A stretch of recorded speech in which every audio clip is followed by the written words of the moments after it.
Shalom Bapak Ibu, Saudara-saudari yang terkasih dalam Tuhan Yesus Kristus. Kita kembali pada devotion kita hari ini dengan tema merenungkan firman Tuhan yang terambil di dalam kitab Mazmur nomor 1 ayat 2 dan 3. Demikian firman Tuhan. Tetapi yang kesukaanku ialah Taurat Tuhan, dan yang merenungkannya Taurat itu siang dan malam.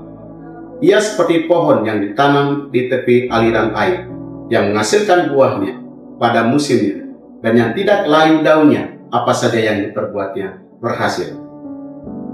Bapak Ibu, Saudara-saudariku yang terkasih di dalam Tuhan kita Yesus Kristus, merenungkan firman Tuhan adalah sebuah upaya, aktivitas yang kita lakukan untuk meresapi dan memahami isi firman Tuhan, untuk mengalami dalam kehidupan sehari-hari.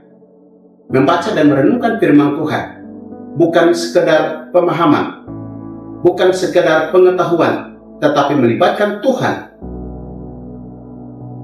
untuk memahami lebih dalam tentang isi hati Tuhan melalui firman-Nya. Bapak Ibu, Saudara-saudariku yang terkasih di dalam Tuhan kita Yesus Kristus, untuk merenungkan firman Tuhan, ada dua cara yang kita akan melihat bersama-sama. Yang pertama, bagaimana kita melibatkan Roh Kudus di dalam perenungan kita. Mengapa kita harus melibatkan Roh Kudus? Tanpa keterlibatan Roh Kudus, kita tidak mampu menyelami isi hatinya Tuhan melalui firman-Nya. Roh Kudus menolong kita untuk mengerti segala sesuatu tentang Tuhan.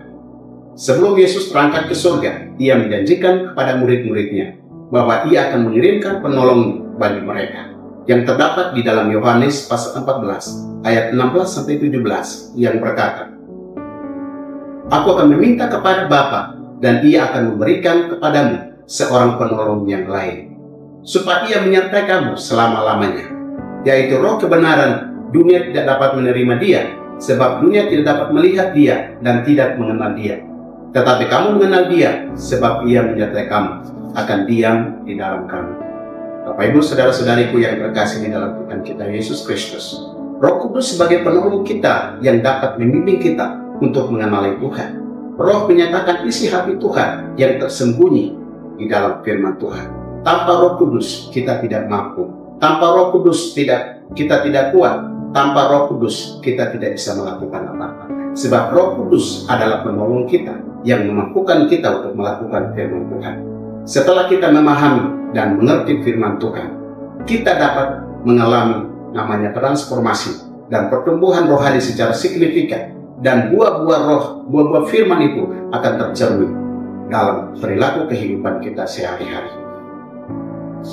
Yang kedua adalah menanggalkan kepandaian kita untuk memahami Tuhan. Menanggalkan kepandaian berarti merendahkan diri dan membuka diri kita agar Tuhan berbicara di dalam kehidupan kita. Pemahaman kita terbatas untuk memahami Tuhan. Kita harus menanggalkan ego kita, kepandaian kita, pengetahuan kita, agar kita menerima rencana Tuhan atas diri kita masing-masing. Saudara-saudaraku yang terkasih di dalam Tuhan kita Yesus Kristus, di dalam 1 Korintus pasal 2 ayat 14 yang berkata, "Tetapi manusia dunia tidak menerima apa yang berasal dari Roh Allah, karena hal itu baginya adalah suatu kebodohan, dan ia tidak dapat memahaminya, sebab hal itu hanya dinilai secara rohani."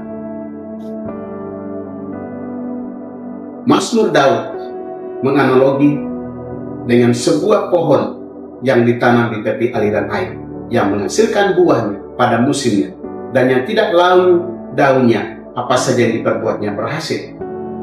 Bapak Ibu, Saudara-saudariku yang terkasih di dalam Tuhan kita Yesus Kristus, hidup yang selalu menempatkan Tuhan di dalam kehidupannya dan kesukaannya selalu merenungkan Taurat Tuhan terus-menerus, maka akan mengalami pertumbuhan yang luar biasa di dalam kehidupannya.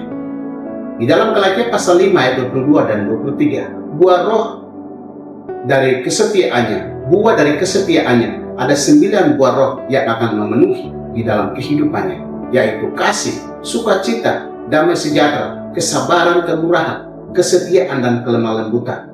Hal-hal ini akan menjadi pribadi di dalam kehidupannya, dan di dalam kehidupannya akan mencerminkan Kristus, mencerminkan buah-buah roh itu akan terpancar dalam kehidupannya, dan kehidupannya akan menjadi berkat. Kehidupannya akan bertumbuh semakin hari semakin terus-menerus akan mengalami pertumbuhan yang luar biasa di dalam kehidupannya.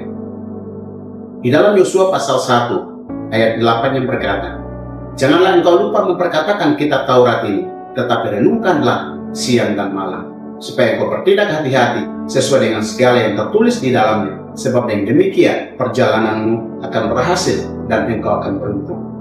Kedua ayat ini dapat mengingatkan kita untuk terus-menerus menyukai firman Tuhan, terus-menerus menyukai untuk merenungkan firman Tuhan itu siang dan malam. Tidak ada batas waktunya, tidak ada batasan untuk kita tidak merenungkan firman Tuhan. Tetapi setiap saat dan setiap waktu, setiap hari, kita harus mencintai firman Tuhan, merenungkan firman Tuhan.